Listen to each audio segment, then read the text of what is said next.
नमस्कार साथियों, स्वागत है आपका प्रति क्लास से जोधपुर के ऑनलाइन प्लेटफॉर्म पर। हाजिर हम आपके लिए पीटीआई की क्लास लेकर के।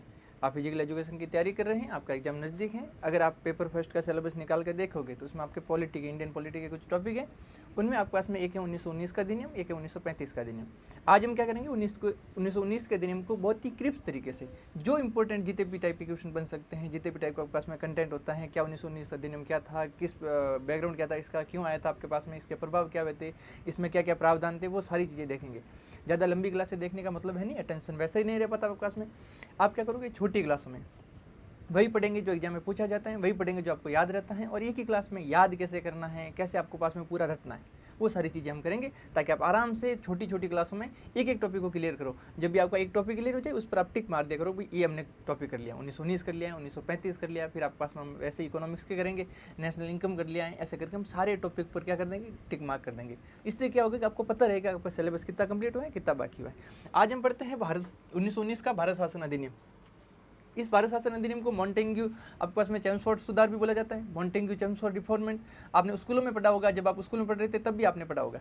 आपको पता है कि जब ब्रिटिश सरकार भारत पर आपके पास में शासन कर रही थी तो उसने अलग अलग सुधार लेके आया था। पहले 1773 में कौन सा लेके आया था आपके पास में, वो रेगुलेटिंग एक्ट लेकर आया था। फिर आपके पास में 1884 में पीट्स एक्ट आया था आपके पास में, फिर 1833 में आया था, 1803 में भी आया था, फिर 1853 में आया था, ऐसे करते। फिर 1909 में आया था आपके पास में मार्लो मिंटो सुधार। फिर आपके पास में 1919 में कौन सा आ गया आपके पास में, मॉन्टेग्यू चेम्सफोर्ड रिफॉर्मेंट, या फिर आपके पास में भारत शासन परिषद।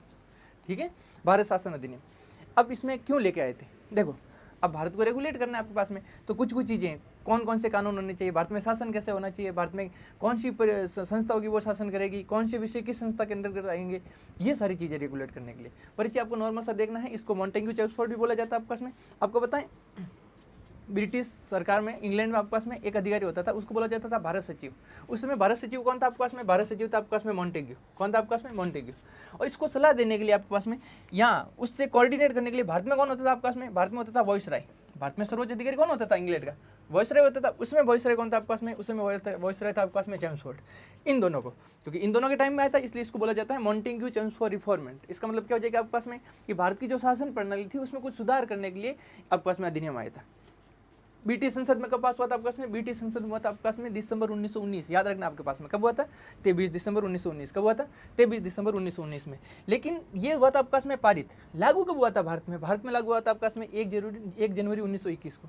भारत में कब लागू हुआ था, 1 जनवरी 1921 को। इसका मुख्य उद्देश्य क्या था आपके पास में, भारतीयों को आपके पास में सीमित रूप में, अब ऐसा नहीं कि भारतीयों को पूरा पूरा शासन भारतीयों के हाथ में दे दो, नहीं।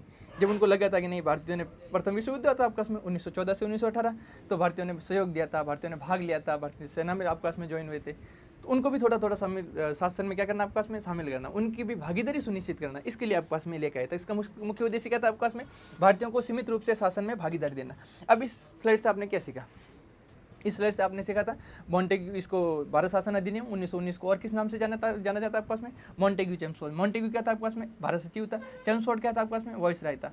कब पारित हुआ था आपके पास में, ये पारित हुआ था 23 दिसंबर 1919 को। लागू कब हुआ था आपके पास में, लागू हुआ था 1 जनवरी 1921 को। ये आपके पास में चीज़ें ध्यान रखनी है। अब देखो थोड़ी थोड़ी चीज़ें और पढ़ते हैं आराम से। इसकी पृष्ठभूमि क्या थी, बैकग्राउंड क्या थी, आपको पता है। अभी हमने पढ़ा था कि 1909 में क्या आया था आपके पास में, 1909 में आया था मार्ले मिंटो। उसमें भी ऐसे ही था। मार्ले कौन था आपके पास में, मार्ले था आपके पास में उस समय का भारत सचिव। मिंटो कौन था आपके पास में, 1919 में 1909 में कौन सा आया था आपका, 1909 वाले को बोला जाता है आपके पास में मार्ले मिंटो। उसको भी मार्ले मिंटो सुधार ही बोला जाता है, मार्ले मिंटो सुधार। अब देखो, ये मार्ले कौन था आपके पास में, भारत सचिव था उस समय। कौन था, भारत सचिव। मिंटो कौन था आपके पास में, वॉइसराय था।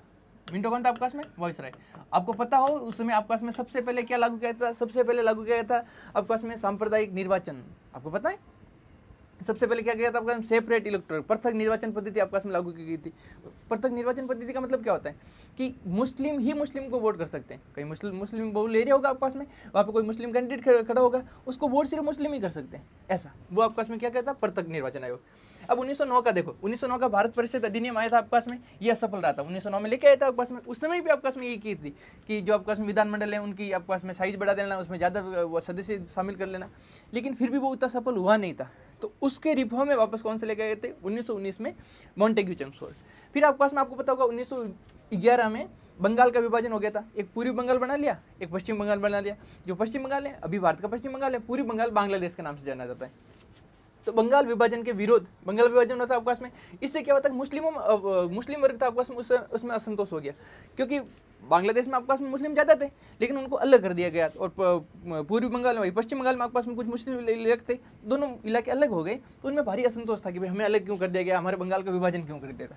फिर आपको पता है तो लखनऊ पैक्ट हुआ था आपस में 1916, ये आपस में कौन सा, कांग्रेस का लखनऊ अधिवेशन था, कांग्रेस का लखनऊ अधिवेशन, अध्यक्षता किसने की थी आपस में, लखनऊ अधिवेशन,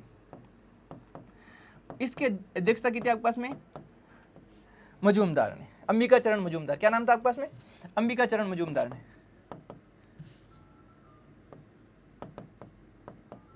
अंबिका चरण मजूमदार। इसमें दो बड़ी घटनाएं हुई थी आपस में, मजूमदार, इसमें दो घटनाएं क्या हुई थी आपस में, पहले मेरे को बताओ सूरत स्प्लिट क्या था, 1907 में आपके पास में सूरत अधिवेशन हो रहा था कांग्रेस का, कौन सा, सूरत में, तो उसमें क्या होता है आपस में, ये गरम दल और नरम दल, गरम दल में कौन कौन थे आपस में, लाल पाल बाल, लाला लाजपत राय, बाल गंगाधर तिलक और आपस में विपिन चंद्र पाल, ये आपस में गरम दल वाले नेता थे। इन्होंने आपस में जो नरम दल वाले नेता थे, कौन से, दादा भाई नौरोजी वगैरह, इनसे क्या कर लिया आपस में, अलग रास्ता अपना लिया। इन्होंने बोला था कि नहीं, जो लॉर्ड कर्जन ने बंगाल का विभाजन किया था हम उसके खिलाफ में उग्र प्रदर्शन करेंगे, लेकिन इनका मानना था कि नहीं, हम शांतिपूर्वक प्रदर्शन करना चाहिए। इसका मतलब 1907 में कांग्रेस के दो टुकड़े हो गए थे, एक गरम दल एक नरम दल, लेकिन यही आपस में 1916 में आकर के वापस एक साथ हो गए थे, नरम दल और गरम दल वापस मिल गए थे। एक और हुआ था आपस में 1916 में ही मुस्लिम लीग और आपस में कांग्रेस में समझौता हो गया था, किस में, मुस्लिम लीग और कांग्रेस में समझौता हो गया था। ये नरम दल और गरम दल किसके सहयोग से मिले थे आपस में, बाल गंगाधर तिलक और एक आपस में उसमें चला रही थी थियोसॉफिकल सोसाइटी, कौन, एनी बिसेंट के सहयोग से मिले थे। ठीक है, अब देखो इसकी बैकग्राउंड आपको समझ आ गई। बैकग्राउंड क्या थी आपस में, पहले तो 1909 वाला अधिनियम था, वो आपस में असफल रहा था, फिर आपस में क्या होता, बंगाल विभाजन हो गया था, इसके कारण मुस्लिमों में क्या था आपस में, असंतोष था आपस में। लखनऊ पैक्ट हुआ था, लखनऊ पैक्ट में नरम दल भी साथ आ गया था, गरम दल भी साथ आ गया था, और आपके पास में क्या हो गया था कि मुस्लिम लीग और आपके पास में कांग्रेस में समझौता गया था, इससे हिंदू मुस्लिम एकता हुई थी। अब इसको अंग्रेजों का मुख्य उद्देश्य क्या था कि 1909 में जो लेके आए थे पृथक निर्वाचन पद्धति, फूट डालो और राज करो, ये तो प्रमोट करना था कि आप जितना हो सके मुस्लिमों को अलग काउंसिल, अलग आपस में कॉन्स्टिट्यूशन दे दी और वहाँ पे सिर्फ मुस्लिम ही वोट कर सकते। इसका मतलब क्या हो गया, अब मुस्लिमों में खुद की भावना आएगी, हिंदुओं में आपस में विरोध की भावना आएगी, इसलिए दोनों में फूट पड़ेगा। अंग्रेज यही चाहते थे कि दोनों में फूट पड़े, लेकिन जब आपस में लखनऊ पैक्ट हुआ, दोनों मुस्लिम लीग और कांग्रेस में समझौता हो गया, तो आपस में उनकी चाल असफल हो गई। अब वापस से वो एक्ट ला करके 1919 वाला वापस से आपस में इस पृथक निर्वाचन को और बढ़ाना चाहते थे। ठीक है, सेपरेट इलेक्टोरल। और देखो आपस में क्या कह रहा, कांग्रेस का पुनः एकीकरण हो गया था आपस में 1916 में, गरम दल और नरम दल फिर एक हो गए थे। अंग्रेजों की फूट डालो और राज करो की नीति क्या हो गई थी आपस में, कमजोर। फिर आपस में प्रथम विश्व युद्ध हुआ था, कब से कब तक हुआ था, 1914 से 1918 के बीच में। जब 1914 से 1918 के बीच में हुआ था और इसमें खूब सारे भारतीय सैनिकों ने आपस में सहायता की थी, तो अंग्रेजों का नैतिक कर्तव्य बनता था कि वो भारतीय सैनिकों को सहायता की तो उनको आपस में क्या करे, राजनीतिक सुधारों की अपेक्षा बढ़ी। कैसे, आपने उनकी बिना शर्त कोई सहायता की है, तो अंग्रेजों की ये ड्यूटी बन गई कि नहीं, भारत में कुछ राजनीतिक सुधार होने चाहिए, भारतीय लोगों को आपस में स्वशासन मिलना चाहिए। इस कारण फिर आपस में क्या हो जाएगी, अगस्त घोषणा 20 अगस्त 1917 को भारत का सचिव कौन था आपस में, मॉन्टेग्यू था। मॉन्टेग्यू ने संवैधानिक सुधारों की आपस में घोषणा की थी, यही घोषणा आगे चल करके भारत शासन अधिनियम 1919 का आधार बनी थी। अब मुझे बताओ बैकग्राउंड में आपने क्या क्या देखा था। पहला क्या था आपस में, 1909 था आपस में अधिनियम आया था, वो असफल हो गया था। दूसरा आपने क्या देखा था, बंगाल का विभाजन हुआ था आपस में, उससे क्या हो गया आपस में, मुस्लिम वर्ग में भारी असंतोष था आपस में। फिर नरम दल और गरम दल एक हो गया था आपस में, वापस से लखनऊ समझौता हो गया था आपस में, जिसमें मुस्लिम लीग भी आ गई थी, हिंदू मुस्लिम एकता का बड़ी आपस में। कांग्रेस का पुनः एकीकरण हो गया था आपस में। और आपस में क्या, प्रथम विश्व युद्ध है, तो अंग्रेजों के नैतिक दायित्व था कि भारत में वो क्या करे आपस में, कुछ नैतिक सुधार करे, कुछ राजनीतिक सुधार करे, ये सारी चीजें आपस में। फिर आपस में अगस्त घोषणा कब हुई थी, 1917 में हुई थी। किसने की थी, मॉन्टेग्यू ने की थी आपस में, जो भारत सचिव था। यही आगे चल करके आधार बनी, किसका आधार बनी, भारत शासन अधिनियम 1919 का आधार बनी। आई समझ में बात। आपको मोटी मोटी चीज़ ऐसे दिमाग में से सारी चीज़ें क्लियर होनी चाहिए, कब आया था, किस कौन कौन थे आपके पास में, उसमें भारत सचिव कौन था, उसमें वायसरॉय कौन था आपके पास में। ठीक है, ऐसे इसका बैकग्राउंड क्या था, ये सारी चीज़ें पढ़ ली। अब आगे चलो, देखो आगे चलते हैं, इसकी महत्वपूर्ण विशेषताएं पढ़ते हैं। महत्वपूर्ण विशेषता क्या था आपके पास में, प्रांतों में द्वैध शासन के आपके पास में स्थापना कर दी। द्वैध शासन का मतलब क्या होता है आपके पास में, वहाँ पे दो स्तरों पर शासन होगा। कौन कौन से दो स्तर पर, देखो जो प्रांत में जो भी शासन हो रहा था उनके विषयों को दो भागों में बांट लिया आपके पास में। कौन कौन से दो भाग बांट लिया आपके पास में, एक तो हो गया आपके पास में आरक्षित विषय, एक हो गया आपके पास में हस्तांतरित विषय। आरक्षित विषय कौन से, जिनका नियंत्रण गवर्नर या उसकी कार्यकारी परिषद। देखो प्रांतों में क्या होता था आपके पास में, प्रांतों में 2 लोग होते थे। ये आपके पास में कहाँ था, प्रांतों का शासन। इसमें 2 तरीके का शासन होता है। एक होता है आपके पास में गवर्नर, गवर्नर के साथ में होती थी उसकी कार्यकारी परिषद जो उसको सलाह देती थी। एक होता है आपके पास में विधानमंडल। कौन होता है आपके पास में, विधानमंडल। अब मेरी बात सुनो, गवर्नर के अंदर में कौन से विषय आ गए, आरक्षित विषय आ गए। कौन से आ गए आपके पास में, आरक्षित।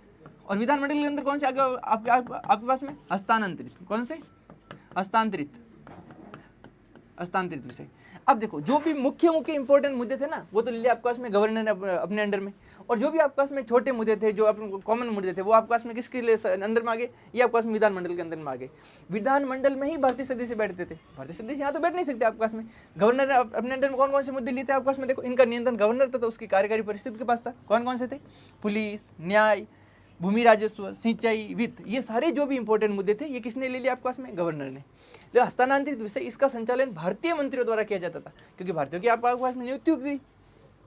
इनके द्वारा कौन कौन से किए जाते थे, शिक्षा, स्वास्थ्य, कृषि, स्थानीय स्वशासन और उद्योग। ये सारे मुद्दे किसके द्वारा संचालित किए जाते थे, किनके द्वारा देखे जाते थे, जो भी आपके पास में विधानमंडल में बैठते थे, भारतीय सरकारी और गैर सरकारी सदस्य। ठीक है। पहला परिवर्तन क्या होता है आपके पास में, पहला इसकी विशेषता क्या थी, इससे प्रांतों में द्वैध शासन आ गया। द्वैध शासन का मतलब क्या होता है आपके पास में, 2 स्तरों पर आपके पास में शासन हो गया। एक तो आपके पास में हस्तांतरित विषय, एक तो आपके पास में आरक्षित विषय, वो किसके पास थे, गवर्नर और उसकी कार्यकारी परिषद। दूसरे आपके पास में हस्तांतरित विषय, वो किसके पास थे, मंत्रिमंडल या फिर भारतीय मंत्रियों के पास में। इतना समझ आया। आरक्षित विषय कौन कौन से थे आपके पास में, पुलिस, न्याय, भूमि राजस्व, सिंचाई, वित्त, जो भी इंपॉर्टेंट मुद्दे आपके पास में। और उसके पास में कौन से थे, शिक्षा, स्वास्थ्य, ये सारे मुद्दे किसके पास थे, विधानमंडल के पास थे। चले आगे। अब देखो आपके पास में ये तो हुआ था आपके पास में प्रांतीय स्तर पर। अब आपके पास में केंद्र में क्या परिवर्तन किया वो देखो। केंद्र सरकार में परिवर्तन, भारत के उसमें हेड कौन होता था, गवर्नर जनरल होता था। गवर्नर जनरल वास्तविक कार्यपालिका बना रहा था आपके पास में। जो वाइसराय गवर्नर जनरल था वही आपके पास में वास्तविक कार्यपालिका बना रहा। ये आपके पास में भारत के मंत्री विधानमंडल के प्रति उत्तरदायी नहीं था। ये कहाँ किसके प्रति उत्तरदायी था, जैसे आज राष्ट्रपति किसके प्रति उत्तरदायी है, संसद के प्रति है। लेकिन उस समय ये आपके पास में किसके प्रति उत्तरदायी था, ब्रिटिश संसद के प्रति उत्तरदायी था। ऐसा नहीं कि अगर वो भारत में शासन कर रहा तो भारत की विधानमंडल या विधानसभा के प्रति उत्तरदायी हो, नहीं, ब्रिटिश शासन के प्रति क्या था आपके पास में, उत्तरदायी था। भारतीय विधानमंडल के प्रति उत्तरदायी नहीं था। ठीक है। द्विसदनीय विधानमंडल, देखो वहाँ क्या था आपके पास में, द्वैध शासन, उसमें विषयों को 2 प्रकार में बांटा गया था। यहाँ आपके पास में द्विसदनीय विधानमंडल। इसका मतलब क्या हो गया, केंद्र में एक विधानमंडल था, केंद्र में भी 2 तरीके की शासन चल रहा था, एक तो विधानमंडल, एक आपके पास में यहाँ कौन था, गवर्नर जनरल था। ठीक है। विधानमंडल भी आपके पास में द्विसंसदीय था। कौन कौन से आपके पास में, एक तो आपके पास में थी राज्य परिषद, एक आपके पास में क्या थी, एक आपके पास में राज्य परिषद थी, एक आपके पास में क्या हो जाएगी, केंद्रीय विधानमंडल। राज्य परिषद में कौन से बैठते थे, जो राज्यों के प्रतिनिधि होते थे वो बैठते थे आपके पास में। और केंद्रीय विधानमंडल में कौन से बैठते थे आपके पास में, लेजिस्लेटर में, जो आपके पास में चुने जाते थे। कैसे देखो, राज्य परिषद कुल सदस्य कितने होते थे, राज्य परिषद में 60 सदस्य होते थे। कितने सदस्य होते थे, 60 सदस्य। पहली बार केंद्र में द्विसदनीय व्यवस्था लागू की गई थी। अब देखो 60 सदस्यों में कौन कौन से, ये आपके पास में कौन सा हो जाएगा, विधानमंडल, केंद्रीय विधानमंडल।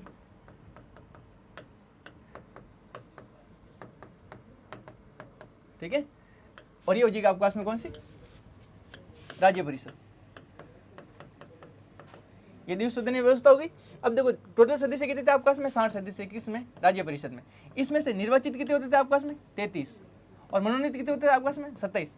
अब 27 में भी 2 होते हैं आपके पास में, एक तो होता था आपके पास में सरकारी, एक होता था आपके पास में गैर सरकारी। सरकारी कितने थे आपके पास में, 20, गैर सरकारी कितने थे आपके पास में, 7।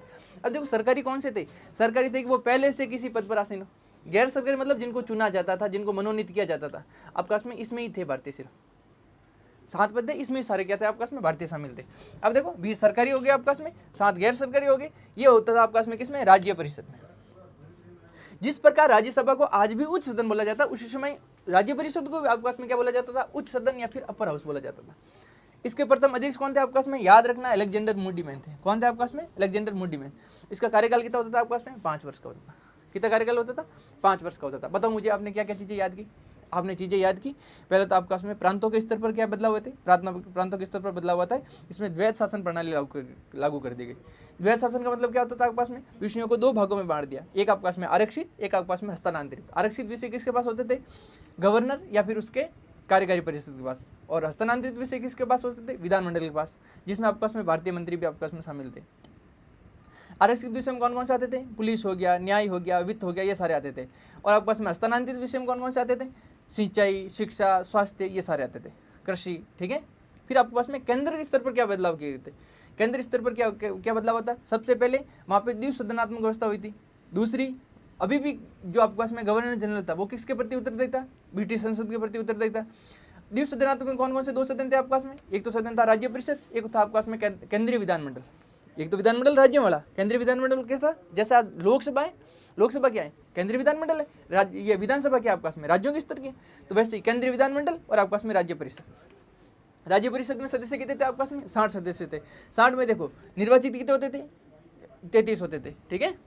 और आपके पास मनोनीत कितने होते थे, 27। 27 मनोनीत में भी सरकारी कितने होते थे, 20। और आपके पास में ये गैर सरकार कितने होते थे, 7। ऐसे आपको सारी चीज़ें याद रखनी है। फिर आपके पास में इनका कार्यकाल कितना था, 5 साल। इसके प्रथम अध्यक्ष कौन थे आपके पास में, अलेक्जेंडर मोडीमैन अध्यक्ष थे।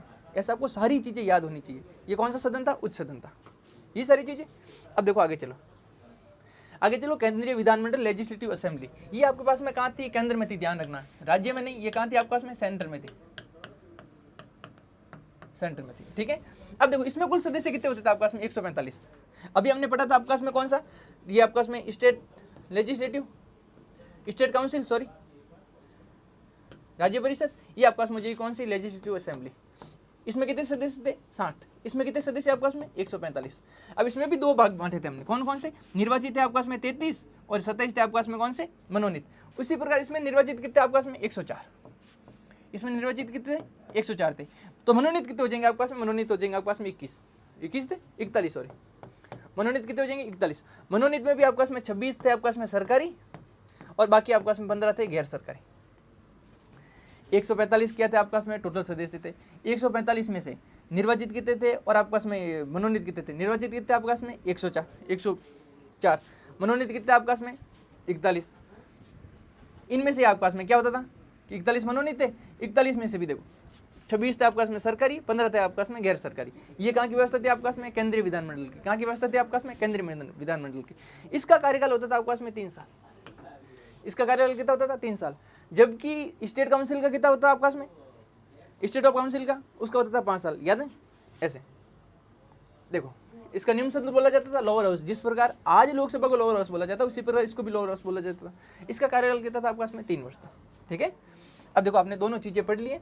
अब मेरे को बता दो आप 1919 में आपने क्या क्या पढ़ लिया है, 1919, ठीक है। इसको क्या बोला जाता है आपके पास में, मॉन्टेग्यू चेम्सफोर्ड।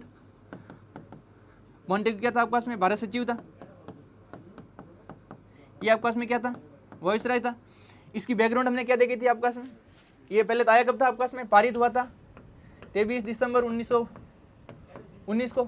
फिर आपके पास में लागू कब हुआ था, 1 जनवरी 1921 को लागू हुआ था। ये तो देखिए हमने। फिर आपके पास में इसका बैकग्राउंड क्या था, ये आपके पास में बंग हो गया था, बंगाल विभाजन, उसके कारण आपके पास में कब 1911 में। फिर आपके पास में क्या हुआ था कि जो लखनऊ समझौता था, लखनऊ में मुस्लिम लीग और कांग्रेस एक साथ आ गए थे, गरम दल नरम दल एक साथ आ गए थे। प्रथम विश्व युद्ध में भारतीयों ने सहयोग दिया था, तो आपके पास में उसमें अंग्रेजों की नैतिक जिम्मेदारी बन गई कि भारतीयों को आपके पास में शासन में क्या दे, भागीदारी दे। ये सारी चीज़ें 1909 वाला आपके पास में पार्लियामेंटो सुधार था, वो आपके पास में फेल हो गया था, इस कारण से ये सारी चीज़ें। फिर हमने क्या देखे थे, इसके प्रभाव क्या पड़े थे, इसकी विशेषताएं क्या पड़ी थी। सबसे पहले राज्यों के स्तर पर क्या प्रभाव पड़ा था आपके पास में, द्वैध शासन प्रणाली लागू हो गई थी। द्वैध शासन का मतलब क्या होता है आपके पास में, विषयों को 2 भागों में बांट दिया था आपके पास में। एक कौन से थे आपके पास में, आरक्षित। एक आपके पास में कौन से हो गए, हस्तांतरित। आरक्षित विषय आपके पास में किसके पास थे, ये थे आपके पास में किसके, गवर्नर प्लस कार्यकारी परिषद के पास थे। ये आपके पास में किसके पास थे, विधानमंडल के पास थे, ठीक है। इसमें कौन कौन से आते थे आपके पास में, पुलिस, वित्त, न्याय। इसमें कौन कौन से आते थे आपके पास में, कृषि, सिंचाई, स्वास्थ्य, शिक्षा, ये सारे इसमें आ जाते थे। फिर हमने देखा था कि केंद्र के स्तर पर क्या प्रभाव पड़ा था। केंद्र के स्तर पर सबसे पहले जो गवर्नर जनरल था वो आज भी किसके प्रति उत्तरदायी था आपके पास में, ब्रिटिश पार्लियामेंट के प्रति उत्तरदायी था। भारत की विधानमंडल के, केंद्रीय विधानमंडल के प्रति उत्तरदायी नहीं था। इसमें भी आपके पास में क्या थे, द्विसदनात्मक व्यवस्था थी आपके पास में। कौन सी, एक तो थी आपके पास में काउंसिल ऑफ स्टेट, दूसरी आपके पास में कौन सी थी, सेंट्रल लेजिस्लेटिव, ठीक है, लेजिस्लेटिव असेंबली आपके पास में, ठीक है, केंद्रीय विधानमंडल। इसमें आपके पास में कितने सदस्य थे, 60 सदस्य थे। इसमें से निर्वाचित कितने होते थे आपके पास में, 33। मनोनीत कितने होते हैं आपके पास में, 27। मनोनीत में भी सरकारी कितने थे आपके पास में, 20, और गैर सरकारी कितने आपके पास में, 7। लेजिस्लेटिव असेंबली में कितने सदस्य होते थे, 145, ठीक है। इसमें से देखो 145 में से 104 आपके पास में कौन से थे, मनोनीत, और ये निर्वाचित। मनोनीत कितने थे आपके पास में, 41, ये तो थे, ठीक है। अब 41 में से भी आपके पास में कितने थे, देखो 41 और 23 और 26 और 15, 26 क्या था आपके पास में सरकारी और 15 क्या थे आपके पास में गैर सरकारी। ये सारी चीज़ें, इसका कार्यकाल कितना होता था आपके पास में, इसका कार्यकाल होता था 5 साल, इसको बोला जाता है आपके पास में अपर हाउस, इसको बोला जाता है आपके पास में लोअर हाउस, इसका कार्यकाल कितना होता है आपके पास में 3 साल। ये सारी चीज़ें आपको 1919 के अधिनियम में याद रखनी है। और कुछ चीज़ें देखो, विधेयक शक्तियां, विधेयक शक्तियां क्या आपके पास में, किसी भी विधेयक को पारित करने हेतु गवर्नर जनरल की पूर्व स्वीकृति क्या थी आपके पास में, आवश्यक थी। जिस प्रकार आज राष्ट्रपति की पूर्व स्वीकृति आवश्यक होती है, उसी प्रकार उस समय किसकी आवश्यकता थी, गवर्नर जनरल की पूर्व स्वीकृति क्या थी आपके पास में, आवश्यक हो सकती थी।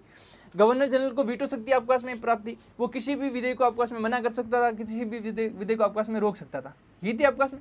और क्या आपके पास में देखो, गवर्नर जनरल किसी भी विधेयक को अस्वीकार कर सकता था, गवर्नर जनरल किसी भी विधेयक को ब्रिटिश सम्राट की स्वीकृति हेतु सुरक्षित रख सकता था, इसका मतलब रोक सकता था। पहली बार सदस्यों को प्रश्न पूछने तथा पूरक प्रश्न पूछने का अधिकार मिला था। जो भी आपके पास में सेंट्रल लेजिस्लेटिव असेंबली में थे, केंद्रीय विधानमंडल में थे, उनको आपके पास में क्या प्रश्न पूछने और पूरक प्रश्न पूछने का क्या मिला था, अधिकार मिला था। पूरक प्रश्न कौन से होते थे, अपने प्रश्न के वापस प्रश्न करना, मैंने कुछ क्वेश्चन पूछा, आपने जवाब दिया, मैंने वापस उसी का क्या पूछा आपके पास में, उसी पर क्वेश्चन पूछा। सीमित रूप से बजट पर चर्चा का क्या दिया था, अधिकार दिया था। पूरा अधिकार नहीं दिया था, सीमित रूप से अधिकार दिया था। ये आपके पास में विधेयक शक्तियां थी 1919 वाले एक्ट की। अब देखो आपके पास में केंद्रीय लोक सेवा आयोग का गठन किया गया था।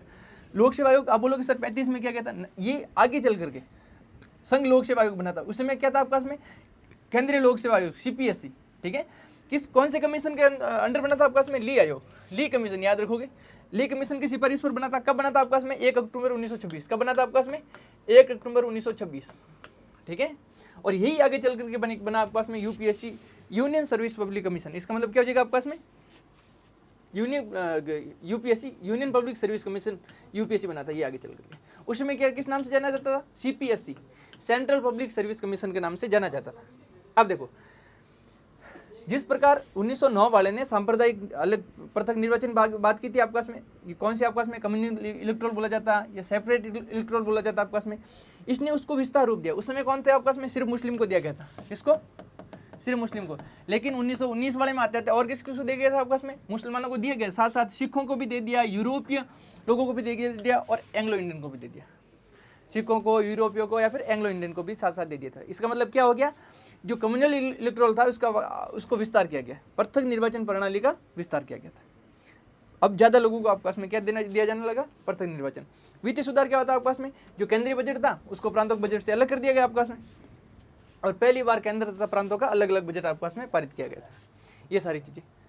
सिविल सेवा परीक्षा, पहली बार भारत में सिविल सेवा परीक्षा, पहले आपके पास में ICS परीक्षा कहाँ देने कहाँ जाना पड़ता था, इंग्लैंड में जाना पड़ता था। लेकिन पहली बार 1922 में इलाहाबाद, जिसको आज प्रयागराज के नाम से जाना जाता है, वहाँ पे आपके पास में पहली बार क्या हुई थी, ICS की परीक्षा हुई थी, ठीक है। Indian service commission, civil services, Indian civil services की एग्जाम हुई थी। पहले कहाँ होती थी, सिर्फ लंदन में होती थी।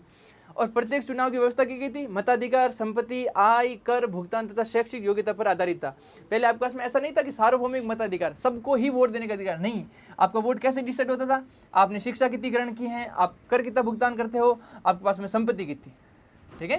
पहले आपके पास में कौन सा मताधिकार नहीं था, आप ध्यान रखोगे 1919 वाले में सार्वभौमिक वयस्क मताधिकार का उपयोग नहीं किया गया था, ठीक है। ये आपके पास में क्या नहीं था। अब देखो महत्वपूर्ण तथ्य क्या था आपके पास में, नॉर्मल सा था, जिनके पास ये आपको पूछा नहीं जाएगा वैसे। 1920 में भारत की लगभग 24 करोड़ 17 लाख जनसंख्या में से केवल 53 लाख लोगों को मताधिकार प्राप्त था। अब देखो उन्होंने वोटिंग राइट तो दिया, लेकिन वोटिंग राइट कितने लोगों को दिया आपके पास में, इतनी जनसंख्या 24 करोड़ 17 लाख में से सिर्फ 53 लाख लोगों को मताधिकार दिया था। ये कुल जनसंख्या का लगभग 5% से भी कम था। इसका मतलब क्या हो गया, वोट सिर्फ लिमिटेड लोगों को देने का अधिकार था। महिलाओं को सामान्य रूप से मताधिकार नहीं था आपका, चुनाव लड़ने का अधिकार नहीं दिया गया था, ठीक है। आगे देखो, प्रांतीय विधान परिषदों की संरचना आपके पास में क्या थी। प्रांतीय विधान परिषद में आपके पास में 3 प्रकार के होते थे, एक निर्वाचित सदस्य, एक मनोनीत सरकारी और आपके पास में मनोनीत गैर सरकारी, अभी हमने देखे थे। और इसी प्रकार भारत परिषद में आपके पास में भारत परिषद का आकार घटाया गया था और सदस्यों की संख्या 15 से घटकर कितनी कर दी थी आपके पास में, 12। भारत परिषद कौन सी होती है आपके पास में, जो भारत सचिव को आपके पास में सलाह देती थी। हमने पहले ही पढ़ा था, एक भारत सचिव होता था जो आपके पास में क्या, भारत संबंधी मामलों को देखता था, कहाँ पे, ब्रिटिश पार्लियामेंट में बैठ करके। और यहाँ आपके पास में कौन गवर्न करता था, वायसराय गवर्न करता था, ठीक है। ये सारी चीजें। फिर 1919 अधिनियम की कमियां क्या थी आपके पास में, ये केंद्र में उत्तरदायी अकाउंटेबल शासन आपके पास में क्या नहीं कर पाया, स्थापित नहीं कर पाया। गवर्नर जनरल की शक्तियां क्या थी आपके पास में, अत्यधिक थी। प्रांतों में द्वैध शासन क्या था आपके पास में, असफल हुआ था। प्रांतों में द्वैध शासन कौन सा था आपके पास में, एक हस्तांतरित विषय, एक आपके पास में आरक्षित विषय, ये आपके पास में क्या हो गया था, असफल हो गया था। मताधिकार बहुत सीमित था, 5% से भी कम को मताधिकार दिया गया था। किस आधार पर दिया जाता था, संपत्ति, शैक्षिक योग्यता, इन आधार पर, ठीक है। वो कर कितना देते हैं, सांप्रदायिक निर्वाचन को बढ़ावा दिया गया था। 1909 वाले में सिर्फ मुस्लिम को था, इस बार सिखों को भी दे दिया, यूरोपियों को भी दे दिया, एंग्लो इंडियन को भी दे दिया, ठीक है। भारतीय मंत्रियों के पास ये वास्तविक शक्तियां नहीं थी। भारतीय मंत्री के पास वास्तविक शक्तियां कैसे होगी, भारतीय मंत्री कितने थे आपके पास में, अगर काउंसिल ऑफ स्टेट की बात करें इसमें टोटल 60 होते थे। 60 में से आपके पास में निर्वाचित कितने होते आपके पास में, निर्वाचित होते थे 33, और 27 क्या होते थे, मनोनीत। और मनोनीत में भारतीय कितने आते थे, मनोनीत भारतीय आते थे 7। अब 7 में भी गैर सरकारी हैं, इसमें अंग्रेज भी शामिल होते थे। निर्वाचन में थोड़ी बहुत सीटें थी, वो आपके पास में आरक्षित थी, ठीक है। अब देखो ब्रिटिश नियंत्रण बना रहा था आपके पास, ब्रिटिश नियंत्रण बना रहा था, ये आपके पास में था 1919 का पूरा एक्ट। आप एक बार इसको पूरे को वापस समझोगे और आराम से, बिल्कुल भी आपको घबराने की जरूरत नहीं है, आप एक बार में पूरा देख लोगे। देखो 1919 इसको बोला जाता है आपके पास में क्या, मॉन्टेग्यू चेम्सफोर्ड। मॉन्टेग्यू क्या था आपके पास में, भारत सचिव था। चेम्सफोर्ड क्या था आपके पास में, वायसराय था। ये आया कब था आपके पास में, सबसे पहले ब्रिटिश पार्लियामेंट से कब लागू हुआ था आपके पास में, 23 दिसंबर 1919 को लागू, ये आपके पास में पारित हुआ था। लागू कब हुआ था आपके पास में, 1 जनवरी 1921 को लागू हुआ था। कब हुआ था, 1 जनवरी 1921 को लागू हुआ था। इसकी बैकग्राउंड क्या थी आपके पास में, कि 1909 वाला आया था, वो कौन सा था आपके पास में, मार्ले मिंटो, वो आपके पास में असफल हुआ था। फिर आपके पास में क्या हो गया था, लखनऊ पैक्ट हो गया था आपके पास में, जिसमें नरम दल गरम दल भी मिल गए थे और कांग्रेस और मुस्लिम लीग भी मिल गए थे। इसका मतलब क्या हो गया था, भारत में सौहार्द बढ़ गया था, इसलिए फूट डालो राज करो की राजनीति क्या हो गई थी, उनकी कम हो गई थी। फिर आपके पास में क्या हो गई थी, भारतीयों ने आपके पास में प्रथम विश्व युद्ध में भाग लिया था, तो उनको राजनीतिक भागीदारी देना भी आपके पास में क्या था, उनकी जिम्मेदारी थी। फिर आपने क्या पढ़ा था आपके पास में, इसकी विशेषताएं, क्या विशेषताएं थी आपके पास में, देखो ये तो पढ़ लिया हमने, ठीक है। फिर इसकी विशेषता क्या थी आपके पास में, विशेषताएं के नाम पर पहले हम देखेंगे राज्यों के स्तर पर इसको क्या प्रभाव पड़ा था, प्रांतों के स्तर पर। राज्य नहीं बोला जाता उस समय, प्रांत बोला जाता। वहाँ पे आपके पास में द्वैध शासन, द्वैध शासन कौन सा आपके पास में, एक था आपके पास में आरक्षित विषय, एक था आपके पास में हस्तांतरित विषय। आरक्षित विषय किसके पास होते थे, गवर्नर के पास होते थे, प्लस उसकी कार्यकारी परिषद, ठीक है। इसमें कौन कौन से आता था आपके पास में, वित्त आता था आपके पास में, न्याय आता था आपके पास में, और कौन सा आता था, फाइनेंस, न्याय, और आपके पास में कौन सा आता था, पुलिस। हस्तांतरित विषय में कौन कौन सा आता था आपके पास में, एजुकेशन आता था, हेल्थ आता था आपके पास में, और कौन सा आता था, कृषि आती थी, एग्रीकल्चर, ये सारे विषय थे। फिर हमने क्या देखा था आपके पास में, फिर हमने देखा था केंद्रीय स्तर पर, केंद्र के स्तर पर द्विसदनात्मक व्यवस्था होती है आपके पास में, कौन कौन सी, एक तो स्टेट ऑफ काउंसिल, एक आपके पास में कौन सा, केंद्रीय विधानमंडल, जिसको स्टेट सेंट्रल लेजिस्लेटिव बोला जाता है आपके पास में, केंद्रीय विधानमंडल। अब मेरी बात सुनो, इसमें कितने सदस्य होते थे आपके पास में, 60। निर्वाचित कितने, 33। मनोनीत कितने, 27। सरकारी कितने, 20। 7 कितने, गैर सरकारी। इसको ऐसे याद रखोगे, 145 टोटल सदस्य थे, 104 कितने निर्वाचित, 41 कितने मनोनीत। इसमें भी आपके पास में कितने, 26, 15। 26 कौन से आपके पास में सरकारी, 15 कौन से आपके पास में गैर सरकारी। ऐसे करके आपको सारी चीज़ें याद रखनी है। गवर्नर जनरल उस समय भी आपके पास में वीटो लगा सकता था, किसी भी चीज़ को रोक सकता था आपके पास में, किसी भी कानून को रोक सकता था। फिर हमने क्या देखा था, आईसीएस परीक्षा सबसे पहले कहाँ हुई थी, इलाहाबाद में हुई थी। कब हुई थी, 1922 में। उससे पहले कहाँ होती थी, लंदन में होती थी आपके पास में। फिर हमने क्या देखा था आपके पास में, वित्तीय सुधार हुए थे कुछ। कौन कौन से वित्तीय सुधार हुए थे, केंद्रीय बजट को राज्यों के बजट से क्या किया था आपके पास में, अलग किया गया था। निर्वाचन, पृथक निर्वाचन पद्धति थी आपके पास में, सेपरेट इलेक्टोरल, उसको विस्तार किया गया। फिर हमने क्या देखा था, केंद्रीय पब्लिक सर्विस कमीशन का आपके पास में, सेंट्रल पब्लिक सर्विस कमीशन का आपके पास में स्थापना की गई थी। कौन से आयोग द्वारा की गई थी, ली कमीशन, ली आयोग द्वारा की गई थी। कब की गई थी आपके पास में, 1 अक्टूबर 1926 को की गई थी, ठीक है। और ये आगे चल करके यूपीएससी बना था। ये सारी चीज़ें हमने पढ़ी, ठीक है। तो ये 1919 था। बताओ क्लास कैसी लगी आपके लिए। आज के लिए तक आप भी मिलेंगे अगली क्लास में, तब तक अच्छे से पढ़ते रहिए। धन्यवाद।